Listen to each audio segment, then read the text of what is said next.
എല്ലാ വണ്ടിപ്രാന്തന്മാർക്കും നമസ്കാരം. നമ്മൾ ലാസ്റ്റ് വന്നത് ഓൾമോസ്റ്റ് 1 year ആയിട്ടുണ്ടാവും ഷൂട്ട് ചെയ്തിട്ട്. ഇർഫാൻ ഇന്ന് പറയുമ്പോൾ ഓർക്കുന്ന 10 മാസം എന്ന് ഞാൻ വിചാരിച്ചപ്പോൾ 12 മാസം മുന്നേ ലാസ്റ്റ് ഷൂട്ട് ചെയ്യുന്നത്. അതൊരു ജർമ്മൻ കാർ.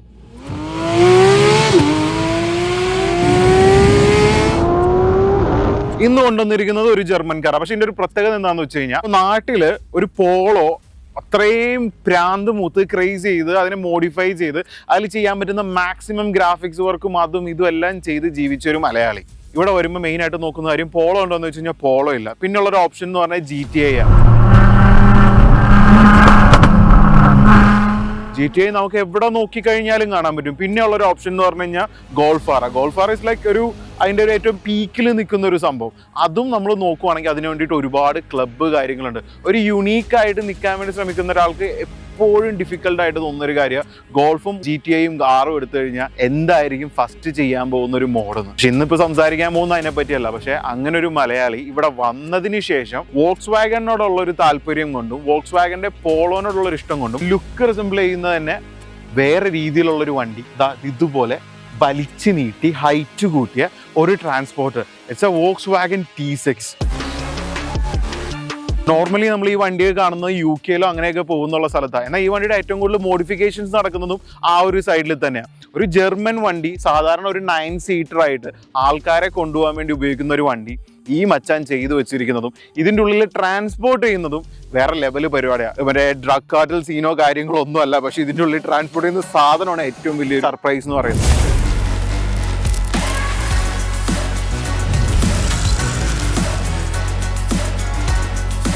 ഇവന്റെ വണ്ടിപ്രാന്ത് ശരിക്കും ഇതിൽ കാണിച്ചു വെച്ചിരിക്കുന്നത് നോക്കണമെന്നുണ്ടെങ്കിൽ ഈ വീലിലേക്ക് നോക്കിയാൽ മതി. നമ്മുടെ കെൻ ബ്ലോക്ക് കണ്ണന്റെ റിമ്മ കിടക്കുന്നത്. അതിലേക്ക് വരുന്നതിന് മുന്നേ ഇവൻ എന്ത് സാധനം ഇതിൻ്റെ ഉള്ളിൽ കടത്തിക്കൊണ്ടിരിക്കുന്നതെന്നാണ് നമുക്ക് ആദ്യം കാണിക്കാനുള്ളത്. സാധാരണ ആൾക്കാർ ആയിരിക്കും ഇങ്ങനത്തെ ഒരു വാൻ എടുത്തു കഴിഞ്ഞാൽ മാക്സിമം ഇതിൻ്റെ ഉള്ളിൽ മ്യൂസിക് സിസ്റ്റോ അങ്ങനെയുള്ള എന്തെങ്കിലും സംഭവങ്ങളൊക്കെ കയറ്റി ഭയങ്കര ജില്ലെന്ന് പറഞ്ഞ് കൊണ്ടുനടക്കണായിരിക്കും.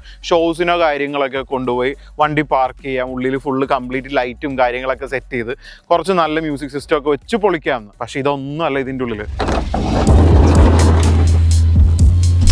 2024 BMW M1000 ഇത്രയും റെയർ ആയിട്ടുള്ള ഒരു ബൈക്കാണ് ഇതിൻ്റെ ഉള്ളിലിരിക്കുന്നത്. അദ്വൈത് ഈ വണ്ടി ഉപയോഗിക്കുന്നത് തന്നെ ഇതുപോലെയുള്ള ബൈക്കുകളെ ട്രാൻസ്പോർട്ട് ചെയ്യാൻ വേണ്ടിയിട്ടാണ്. ഇപ്പം ഇതിൻ്റെ ഡീറ്റെയിൽ ആയിട്ട് പറയണമെന്ന് വെച്ച് കഴിഞ്ഞാൽ, ഈ സൂപ്പർ പോൾ ഡിസൈൻ എന്ന് പറയുന്ന മച്ചാൻ്റെ ഈ ഡിസൈനിങ് സ്റ്റുഡിയോ, അതിൽ ഡീറ്റെയിലിങ് റാപ്പ് കാര്യങ്ങൾ അങ്ങനെയുള്ള ഒരുപാട് പരിപാടികൾ ചെയ്യുന്നുണ്ട്. നാട്ടിലാണെങ്കിലും മച്ചാൻ ചെയ്തിട്ടുണ്ടെന്ന് വെച്ചത് അതൊരു ഹോബി ആയിട്ട് സ്റ്റാർട്ട് ചെയ്തൊരു സംഭവം. അത് നമുക്ക് വണ്ടിയോട് പ്രാന്ത് ചെയ്യും. ഇപ്പോൾ എൻ്റെ ഒരു ഫുൾ ടൈം പ്രൊഫഷൻ അല്ല ഞാൻ ഈ ചെയ്യുന്നത്, യൂട്യൂബോ കാര്യങ്ങളോ ഒന്നും. പക്ഷെ നമ്മളെല്ലാം പാഷൻ്റെ മേളിൽ ചെയ്യുക. അതുപോലെ പാഷൻ്റെ മേളിൽ വണ്ടികൾ, അതായത് സ്വന്തം ബൈക്കും നാട്ടിലുള്ള പുള്ളിയുടെ ഡ്യൂക്കാറ്റി ഡിയാവലും അതുപോലെ തന്നെ വോക്സ് വാഗൻ പോളോയും ഇതെല്ലാം ഡിസൈൻ ചെയ്ത് തുടങ്ങിയിട്ട് ഇന്ന് ആ പാഷൻ ഒരു പ്രൊഫഷൻ അല്ലെങ്കിൽ അതൊരു ബിസിനസ് ആയിട്ട് കൊണ്ടുനടക്കുക. ദുബായിൽ കോസ്റ്റ് കാര്യങ്ങളൊക്കെ വെച്ച് നോക്കുമ്പോഴത്തേക്കും സാധാരണ ഒരു വാൻ എടുത്ത് ആ വാനിൽ വണ്ടി ട്രാൻസ്പോർട്ട് ചെയ്യാൻ വേണ്ടി നോക്കുള്ളൂ. പക്ഷേ ഇത്രയും പ്രീമിയം ആയിട്ടും റെയർ ആയിട്ടുള്ള ബൈക്സ് ഒക്കെ പോകുന്നത് കൊണ്ടും മച്ചാന് വണ്ടികളോടുള്ള താല്പര്യം കൊണ്ടും ഇത് ഇങ്ങനെ ഡിസൈൻ ചെയ്ത് സൂപ്പർ പോളിൻ്റെ സ്റ്റിക്കറും അതുപോലെ തന്നെ ഷെല്ലും മാൽബ്രോയും എല്ലാം കൂടി ഒരു കൊളാബറേറ്റ് ചെയ്ത് red for love, red for violence, red for speed എന്നുള്ള പറയുന്ന മൂഡിൽ ചെയ്ത് വെച്ചിരിക്കുന്ന ഒരു മുതലാണ്. ഇതിന്റെ മേളിലും മാൽബ്രോയുടെ സ്റ്റിക്കർ കൊടുത്തിട്ടുണ്ട്, ഫ്രണ്ടിലൊരു സ്റ്റിക്കർ കൊടുത്തിട്ടുണ്ട്. ഇന്ന് വരെ ഇവനെ പോലീസ് പിടിച്ചിട്ടുണ്ടോ എന്ന് ചോദിച്ചു കഴിഞ്ഞാൽ പിടിച്ചിട്ടുണ്ടോ? അതേ ഇല്ലല്ലോ, പിടിച്ചിട്ടില്ല. ഇവിടെ ഇങ്ങനെയുള്ളൊരു ബെനിഫിറ്റ് എന്ന് പറഞ്ഞു കഴിഞ്ഞാൽ നാട്ടിലെ പോലെ MBD മാമന്മാരൊന്നും റോട്ടിൽ നിർത്തി പിടിച്ചു കൊണ്ടുപോകാറില്ല. അതുകൊണ്ട് നമുക്ക് സേഫായിട്ട് ഇത്രയും തെറ്റില്ലാത്ത രീതിയിലുള്ള മോഡിഫിക്കേഷൻ ചെയ്യാം. ഇതിലും അക്രമം വരുന്ന ബ്ലഡി GTA അവൻ കാണിച്ചു വെച്ചേച്ച്. ട്രാൻസ്പോർട്ടർ HQ എന്ന് പറയുന്നത് ഇംഗ്ലണ്ട് ബേസ്ഡ് ആയിട്ടുള്ളൊരു ബ്രാൻഡാണ്. ഇതിൻ്റെ ഈ കാണുന്ന ലിപ്പ് ഉണ്ടായിരുന്നു ആക്ച്വലി കഴിഞ്ഞ മഴയത്ത് ഒലിച്ചു പോയതാണെന്നാണ് അദ്വൈതിൻ്റെ അടുത്ത് പറഞ്ഞത്. കാരണം ദുബായിൽ കഴിഞ്ഞുള്ളൊരു മഴ പെയ്തിരുന്നു. നിങ്ങൾ കണ്ടിട്ടുണ്ടാവും ചിലപ്പോൾ പകുതി പേരും.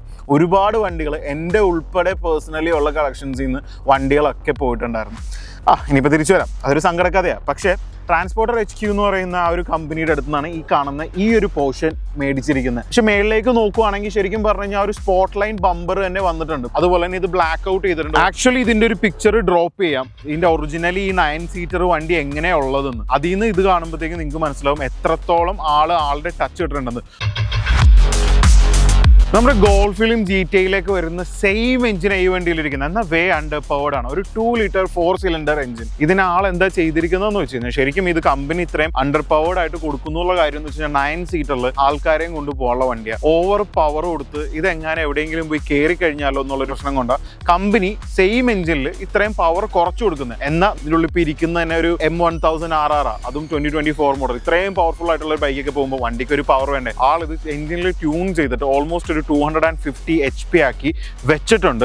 വേറെ മോഡുകളോ കാര്യങ്ങളോ ഒന്നും ചെയ്തിട്ടില്ല. പക്ഷേ ടർബോ അപ്ഗ്രേഡ് ചെയ്യാം, ഇന്റേണൽ കോമ്പൗണ്ട്സും മാറ്റിയിട്ട് ഗോൾഫ് ആറിൻ്റെ കയറ്റി കഴിഞ്ഞാൽ നല്ല പെർഫോമൻസ് കിട്ടും. വണ്ടി ജെറ്റ് ഇട്ടതുപോലെ പോവാം. പക്ഷേ ആൾ ഇതിൽ കോമ്പൻസേറ്റ് ചെയ്തിരിക്കുന്ന കുറച്ച് കാര്യങ്ങൾ എങ്ങനെയാണെന്ന് വെച്ച് കഴിഞ്ഞാൽ ഇതിൻ്റെ വീലിനെ പറ്റി ഞാൻ പറഞ്ഞായിരുന്നു. പക്ഷേ വീലിനെ പറ്റി ഫുൾ ഡീറ്റെയിൽ നമ്മൾ പോയില്ല. വീൽ ഇരിക്കുന്നതിന് മുന്നേ ഫസ്റ്റ് നമുക്ക് ഇതിൻ്റെ സസ്പെൻഷൻ നോക്കുവാണെങ്കിൽ അഡ്ജസ്റ്റബിൾ കോയിൽ ഓവർ ബിൽസ്റ്റെയിൻ്റെ ആണ് കയറ്റി വെച്ചിരിക്കുന്നത്. സാധാരണ ആൾക്കാർ മോഡ് ചെയ്യുമ്പോൾ ബിൽസ്റ്റെയിൻ ഉപയോഗിക്കുന്നത് വളരെ കുറവാണ്. എന്നാൽ ഏറ്റവും സ്റ്റെബിലിറ്റി ഇപ്പം നമ്മൾ മെർസിഡീസ് എടുത്ത് നോക്കുമ്പോൾ G-Wagon ഉൾപ്പെടെ ഏത് ബ്രാൻഡിൻ്റെ എടുത്ത് നോക്കിക്കഴിഞ്ഞാലും അതിലിരിക്കുന്ന സസ്പെൻഷൻ കമ്പനിയിൽ നിന്ന് തന്നെ അവർ സജസ്റ്റ് ചെയ്ത് വരുന്ന ഒരു ബ്രാൻഡുകളിലൊന്നാണ് ബിൽസ്റ്റെയിൻ. കാരണം പെർഫോമൻസ് ഓറിയൻറ്റഡ് ആയിട്ടുള്ള വണ്ടികളിലേക്കോ അതിൻ്റെ കോയിൽ ഓവേഴ്സോ വെച്ച് കഴിഞ്ഞ് കിട്ടുന്നൊരു കംഫർട്ടും അതുപോലെ തന്നെ പെർഫോമൻസിൽ വരുന്ന ഡിഫറൻസും ഭയങ്കര സ്കെയിലപ്പാണ്. മാനുവലാ വണ്ടി. സ്പെഷ്യലി ഇങ്ങനെയുള്ളൊരു ബൈക്കൊക്കെ വെച്ച് പോകുമ്പോൾ കുറച്ച് സ്പീഡ് കൺട്രോൾ ചെയ്ത് വേണം പോകാൻ വേണ്ടി. ഞാനിപ്പോൾ ഒരു 30-40 ആ റേഞ്ചിലാണ് ഓടിക്കുന്ന വണ്ടി. കുറച്ചും കൂടി സ്പീഡിലൊക്കെ പോവാം സ്ട്രൈറ്റ് റോഡ് ആണെങ്കിൽ. പക്ഷേ ടേൺ എത്തുമ്പോഴത്തേക്ക് ശരിക്കും ശ്രദ്ധിക്കണം. കാരണം ഫുൾ കാർബൺ ഫൈബർ ഇത്രയും എക്സ്പെൻസീവ് ആയിട്ടുള്ള ഒരു പ്രൈസ് ടാഗ് ഉള്ള ഒരു വണ്ടിയാണ്. വണ്ടിയുടെ ഉള്ളിൽ ഇരുന്ന് ഓടിക്കുന്ന സമയത്ത് എനിക്ക് ഫീൽ ചെയ്യണമെന്ന് പറഞ്ഞാൽ ഫസ്റ്റത്തെ കാര്യം ബ്ലൂ ബട്ടൺ റെഡ് ബട്ടൺ എന്നൊന്നും പറയാൻ വേണ്ടിയിട്ടുള്ള രീതിയിലുള്ള ഒരു ബട്ടണോ കാര്യങ്ങളോ ഒന്നുമില്ല. ശരിക്കും പറഞ്ഞു കഴിഞ്ഞാൽ ഒരു നെവറേജിങ് സ്റ്റിയറിംഗ് വീല്, പ്രത്യേകിച്ച് ഫാൻസി ആയിട്ടുള്ള ഒരു സ്വിച്ചോ കാര്യങ്ങളോ ഒന്നും ഇല്ലാത്ത ഒരു സ്റ്റിയറിംഗ് വീല്. അതുപോലെ തന്നെ പൊതുവെ ദുബായിലുള്ള ഒരു മോഡലിൽ ഗോൾഫിലൊക്കെ കാണുന്ന സെയിം ഇൻഫോർടൈൻമെന്റ് സിസ്റ്റം കൊടുത്തിട്ടുണ്ട്. വളരെ സിമ്പിൾ ആയിട്ട്. പക്ഷെ വണ്ടി ഓവറോൾ എനിക്ക് ഓടിക്കാൻ നേരത്തെന്ന് പറഞ്ഞു കഴിഞ്ഞാൽ ആ ട്യൂൺ ചെയ്തു എന്ന് പറയുന്നത് ശരിക്കും ഫീൽ ചെയ്യാൻ പറ്റുന്നുണ്ട്. കാരണം ഞാനിപ്പോൾ ജസ്റ്റ് ഒന്ന് കൗണ്ട് ചെയ്തിട്ട് പറഞ്ഞാൽ ഇപ്പം ഞാനൊരു 100 എത്തി. Slow it down, rolling speed second manual ആയതുകൊണ്ട് സെക്കൻഡിലേക്ക് ഇട്ടു. സ്റ്റോപ്പ് ചെയ്തു. ഞാനൊരു റോളിംഗ് സ്പീഡ് 10 ഒന്ന് വലിച്ചു നോക്കട്ടെ.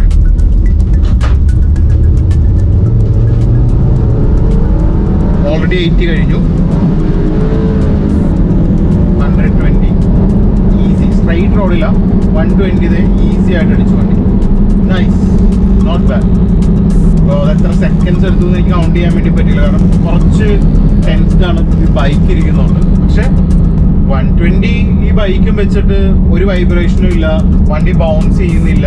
സാധാരണ ചില വണ്ടികളൊക്കെ കോയിൽ ഓവർ ആയിട്ട് ഇത്രയും ലോവർ ചെയ്ത് ഇങ്ങനെ അവൻ്റെ തുളുമ്പി ആയിരിക്കും വണ്ടി പോകുന്നത്. ഇപ്പോൾ വണ്ടിയെല്ലാം കംഫർട്ടബിൾ ആയിട്ട് പോകുന്നുണ്ട്. ബിൽസ്റ്റെയിൻ ചൂസ് ചെയ്യുന്നത് വളരെ റെയർ ആയിട്ടുള്ള ആൾക്കാരാണ്. കാരണം മാർക്കറ്റിൽ ടീൻ മുതൽ അങ്ങോട്ട് പല ബ്രാൻഡുകളുടെയും കോയിൽ ഓവേഴ്സ് മേടിക്കാൻ കിട്ടും. ബിൽസ്റ്റെയിൻ്റെ കോയിൽ ഓവർ വെച്ച് ഇങ്ങനെ ഒരു വണ്ടി പണിയാൻ വേണ്ടിയിട്ട് ചിന്തിക്കുന്നത് മുതൽ ആൾക്കറിയാം ഇങ്ങനെയുള്ളൊരു വണ്ടിക്ക് ബിൽസ്റ്റെയിൻ കൊടുക്കാൻ പോകുന്ന കേപ്പബിലിറ്റി, കംഫോർട്ട്, എസ്പെഷ്യലി ബാക്കിൽ വെയിറ്റ് ലോഡ് ചെയ്ത് പോകുമ്പോൾ. കാരണം ആള് ഡെയിലി ഓടിക്കൊണ്ടുപോകുന്ന വണ്ടികൾ ചിലപ്പോൾ ഇതുപോലത്തെ ബൈക്കുകൾ ഇത്രയും ലൈറ്റ് വെയിറ്റ് ആവണമെന്നില്ല.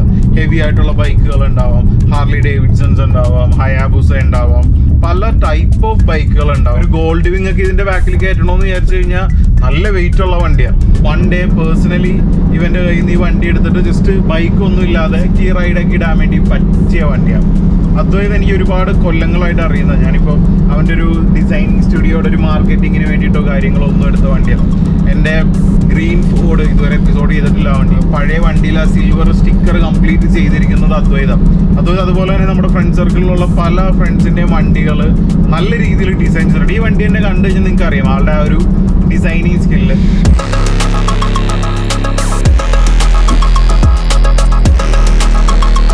സാധാരണ ബൈക്ക് കയറ്റി വെക്കുന്ന ട്രാൻസ്പോർട്ടേഴ്സിലൊക്കെ എപ്പോഴും നമ്മുടെ ഒരു വറി ചെയ്യുന്ന ഒരു കാര്യമാണ്. ബൈക്ക് കയറ്റുമ്പോൾ നമുക്ക് എപ്പോഴും ഒരു പേടിയുണ്ട്. ഒറ്റയ്ക്കാണ് കയറ്റുന്നതെങ്കിൽ ചിലപ്പോൾ അപ്പുറ സൈഡിലേക്ക് ഇങ്ങനെ മറിഞ്ഞു പോയി ഒരു കാരണവശാലും നമുക്ക് ഹോൾഡ് ചെയ്ത് പിടിക്കാൻ പറ്റില്ല. കാരണം കാണുന്ന പോലെയല്ല, എത്ര ലൈറ്റ് വെയിറ്റ് ആണെങ്കിലും ഒരു 10-120 കിലോ ഉള്ള സാധനം നമുക്ക് ഒറ്റയ്ക്ക് പിടിച്ച് കഴിഞ്ഞാൽ കിട്ടത്തില്ല. പക്ഷേ ഈ വണ്ടിയിലുള്ള ഒരു ഗുണമെന്ന് പറഞ്ഞു കഴിഞ്ഞാൽ സ്റ്റാൻസിന് സ്റ്റാൻഡ്സായി ബിൽസ്റ്റെയിൻ്റെ കോയിൽ ഓവർ ഇട്ട് വണ്ടിയിൽ ഓവർ ചെയ്തിട്ടുണ്ട്. വണ്ടി പുറത്തുനിന്ന് കാണുമ്പോൾ ആണെങ്കിൽ കൂൾ ലുക്കുമാണ്. എന്നാൽ ഇതിൻ്റെ പേർപ്പസ് വെച്ച് നോക്കുമ്പോഴത്തേക്കും ചെറിയൊരു റാമ്പ് വെച്ചാൽ തന്നെ ഇതിൻ്റെ പകുതി പരിപാടി നമുക്ക് എളുപ്പമായി കിട്ടും. ഇതിൻ്റെ റിവ്യൂ ചെയ്തുകൊണ്ടിരിക്കുന്നതിനിടയിൽ നമ്മൾ ഇർഫാൻ ചോദിച്ച ചോദ്യം, ഈ അറ്റൻസേന എന്ന് പറയുന്നത് നമ്മുടെ NSX ഷൂട്ട് ചെയ്തപ്പോൾ അവിടെ എഴുതി വെച്ചിട്ടുണ്ടായിരുന്നല്ലോ, ഈ വണ്ടിയായിട്ട് എന്താ ബന്ധമെന്ന്. ഇവിടെയും കൊടുത്തിട്ടുണ്ട് നമ്മുടെ സെനമച്ചാൻ്റെ പേര്. പക്ഷെ കൊടുത്തിരിക്കുന്ന മെയിൻ കാര്യം എന്ന് വെച്ച് കഴിഞ്ഞാൽ അതിൽ 27 ഉള്ളതുകൊണ്ടാണെന്ന് അദ്വൈത് പറഞ്ഞത്. എല്ലാ വണ്ടി പ്രാന്തന്മാർക്കും എപ്പോഴും ഒരു കോർ റിലേറ്റഡ് ആയിട്ടുള്ള ഒരാളുടെ പേര് അല്ലെങ്കിൽ അതിൻ്റെ ഒരു എംബ്ലം സൈൻ എപ്പോഴും വണ്ടിയിലുണ്ടാവും. അതിൻ്റെ ഒരു എക്സാമ്പിളായിരുന്നു നമ്മൾ അന്ന് കണ്ട NSXൻ്റെ എപ്പിസോഡ് കണ്ടിട്ടില്ലെന്നുണ്ടെങ്കിൽ നമ്മുടെ JDM ലൈനപ്പിൻ്റെ കംപ്ലീറ്റ് ലിങ്ക് താഴെയുണ്ട്, പോയി കണ്ടു നോക്കുക. പിന്നെ ഈ സൈഡിൽ കാണുന്ന സ്റ്റിക്കേഴ്സ് മൊത്തം വണ്ടിയിൽ ചെയ്തിരിക്കുന്ന മോഡിഫിക്കേഷൻസിൻ്റെ പാർട്സും കാര്യങ്ങളും. അതൊരു ബിൽഡ് ചെയിൻ കൊടുത്തിട്ടുണ്ട്, സൂപ്പർ ചിപ്സ് കൊടുത്തിട്ടുണ്ട്. അവരാണ് വണ്ടി ട്യൂൺ ചെയ്ത്, അതും ഒരു ഇംഗ്ലണ്ട് ബേസ്ഡ് കമ്പനിയാണ്. ശരിക്കും പറഞ്ഞു കഴിഞ്ഞാൽ നമ്മൾ ഹൈലക്സോ അല്ലെങ്കിൽ നമ്മൾ ഇസൂസൊക്കെ നോക്കുമ്പോഴത്തേക്കും നമ്മൾ ഏഷ്യയിലാണ് ഏറ്റവും കൂടുതൽ കാണുന്നത്. എന്നാൽ യൂറോപ്പിനേക്കാളും കൂടുതൽ വണ്ടികൾ ശരിക്കും യൂറോപ്പിൻ്റെ ഒരു പാർട്ട് തന്നെയായിരുന്നു ഇംഗ്ലണ്ട്. പക്ഷേ ഇംഗ്ലണ്ടിലാണ് ഈ ജർമ്മൻ വണ്ടിയുടെ ഏറ്റവും കൂടുതൽ മോഡിഫിക്കേഷൻസും കാണാൻ വേണ്ടി പറ്റുന്നത്.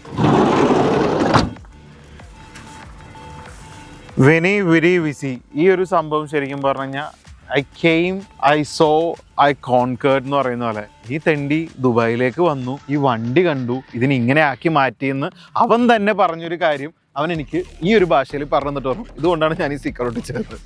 ശരിക്കും ഇവൻ്റെ നാട്ടിലുണ്ടായിരുന്ന വണ്ടിയിലും ഉണ്ടായിരുന്നത് മാൽബറോ സ്റ്റിക്കറിങ്, അതിൻ്റെ പിക്ചേഴ്സ് ഞാൻ ഡ്രോപ്പ് ചെയ്യുന്നുണ്ട്. ഞാനിപ്പോൾ എന്തിനാ ഈ ഫോൺ എടുത്തെന്ന് വെച്ച് കഴിഞ്ഞാൽ ഇതിൻ്റെ ഉള്ളിൽ എന്ത് മോഡിഫിക്കേഷൻ ചെയ്തതിന് ലിസ്റ്റ് വായിക്കാനൊന്നുമല്ല. ഇതൊക്കെ ഒരു ഐഫോൺ കയറുന്നില്ല ഇതിൻ്റെ. പണ്ട് നമ്മൾ കൈയൊക്കെ ഇട്ട് എക്സോസ്റ്റിൻ്റെ ഉള്ളിലൊക്കെ കയറ്റുമായിരുന്നു.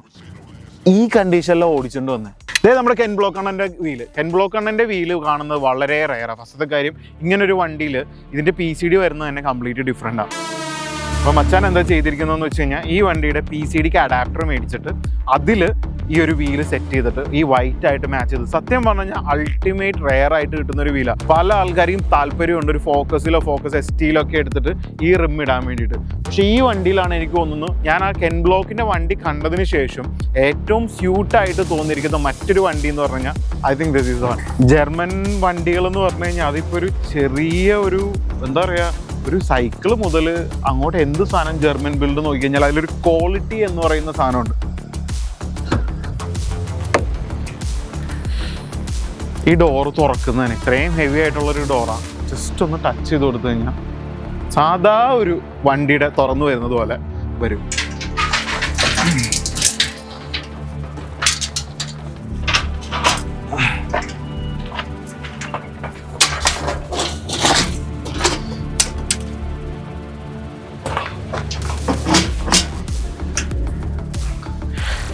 ഇനി ഈ വണ്ടി ഞാൻ എടുക്കണോ അതോ വണ്ടി അവിടെ ഇരിക്കട്ടെ?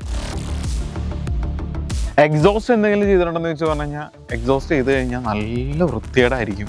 ഫസ്റ്റത്തെ കാര്യം, ഇതുപോലത്തെ ഒരു വാൻ ഇവർ ചെയ്യുവാണെങ്കിൽ ടർബോ കാര്യങ്ങളൊക്കെ അപ്ഗ്രേഡ് ചെയ്തതിന് ചെയ്യും. എന്തായാലും ചെയ്യും, ഇപ്പം ഇല്ലെന്നേ ഉള്ളൂ എന്ന് ആൾ പറഞ്ഞു. പക്ഷേ പെർഫോമൻസ് ഞാൻ പറഞ്ഞ പോലെ തന്നെ ഒരു ഗോൾഫിൻ്റെ എഞ്ചിൻ ആയതുകൊണ്ട് മാക്സിമം ഔട്ട്പുട്ട് ഇതിൻ്റെ ഉള്ളിൽ നിന്ന് എടുക്കാൻ വേണ്ടി പറ്റും. ഞാനിപ്പോഴും വെയിറ്റ് ചെയ്തിരിക്കുന്നതെന്ന് പറഞ്ഞു കഴിഞ്ഞാൽ ആ ബോബിക്ക് വേണ്ടിയിട്ടാണ്. ബോബി വന്നാൽ ഇനി എപ്പിസോഡ് കണ്ടിന്യൂ ചെയ്യാൻ പറ്റുള്ളൂ. എപ്പിസോഡ് കണ്ടിന്യൂ ചെയ്യണമെന്ന് പറയുമ്പോൾ ഞാൻ എന്തെങ്കിലും കാര്യത്തിനെ പറ്റി സംസാരിക്കേണ്ടി വരും. പക്ഷേ എനിക്ക് തോന്നുന്നു ഇന്നിപ്പോൾ അയാൾ വരാത്ത സ്ഥിതിക്ക് ഞാനത് എന്തായാലും ഇതോടെ വെച്ച് നിർത്താൻ വേണ്ടി പോവാം. ഞാൻ ഇവിടെ ഉണ്ടേ. മച്ചാ, നമ്മൾ ഇനിയിപ്പോൾ സംസാരിക്കാൻ പോകുന്നത് BMW M1000RRനെ കുറിച്ചാണ്. 2024 മോഡൽ, ഫുൾ കാർബൺ ഫൈബറായിട്ട് റീവാമ്പ് ചെയ്ത് ഫാക്ടറിയിൽ നിന്ന് തന്നെ ഇറക്കിയ വണ്ടി.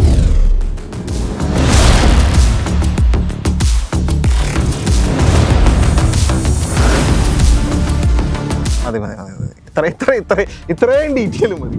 എമ്മിനെ പറ്റി എപ്പിസോഡ് വരുന്നുണ്ട്, ബോബിച്ചിനെ പറ്റി ഫുള്ള് സംസാരിക്കുകയും ചെയ്യും. ഇതിപ്പോൾ എൻ്റെ എപ്പിസോഡ്, ഞാൻ ഈ വണ്ടി വെച്ച് ചെയ്തു. ഇനി അടുത്ത എപ്പിസോഡ് M1000RRനെ പറ്റി മാത്രം കാണണമെന്നുണ്ടെങ്കിൽ ഇതും കൊണ്ട് മച്ചാൻ ട്രാക്കിലേക്ക് വരുന്നുണ്ട്. അപ്പോൾ ലെറ്റ്സ് ഗെറ്റ് വണ്ടിഫൈഡ്.